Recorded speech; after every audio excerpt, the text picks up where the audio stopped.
নিজে নামাজ পড়বো ইনশাল্লাহ, পরিবারবর্গকে পড়াবো এবং আমার অধীনস্থ যারা আছে তাদের মাঝখানে নামাজটা কায়েম করবো ইনশাল্লাহ। পারবো না? যদি আপনার সন্তান খুব আদরের কলিজার টুকরা হয়, নামাজ কালাম না পড়ে, ওকে মহব্বত করবেন? ছোটবেলা থেকে নামাজের ট্রেনিং দিবেন। 10 বছর বয়স হয়ে গেছে, নামাজ পড়ে না, নবী করিম সাল্লাল্লাহু আলাইহি ওয়াসাল্লাম বলেছেন তাকে পিটাইতে হবে। আল্লাহর নবী মুহাম্মদ সাল্লাল্লাহু আলাইহি ওয়াসাল্লাম কি দয়ালু মানুষ ছিলেন না কঠোর? বলেন। সেই দয়ালু মানুষটা তিনি বলছেন 7 বছর বয়সে সন্তানকে নামাজের আদেশ করবে, আর 10 বছর হয়ে গেছে নামাজ পড়ে না, ওকে পিটাবে।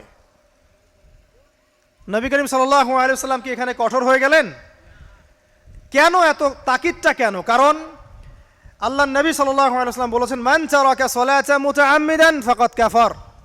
কেউ যদি ইচ্ছাকৃতভাবে নামাজটা ছেড়ে দেয় বা নামাজ অস্বীকার করে, সে ব্যক্তি কুফরি করলো। কি করলো? কুফরি করলে কেউ মুমিন থাকে? আচ্ছা, এখন দেখেন পরিস্থিতি, দেখেন মুসলিমদের মধ্য থেকে ব্যক্তি জীবন থেকে নামাজ কিন্তু চলে যাচ্ছে। বেশিরভাগ মানুষ নামাজ পড়ছে না। অতএব প্রথম মেহনত হওয়া কিসের উচিত? একটা হাদিস মনে রাখবেন, যে ব্যক্তি এক ওয়াক্ত নামাজ ইচ্ছা করে ছেড়ে দিল, নামাজ পড়বো না, আমার পড়লেও হয় না পড়লেও হয়, ফাকাদ কাফারা, সে ব্যক্তি কুফরি করলো। আর কুফর শিরকের মধ্যে পার্থক্য নামাজ।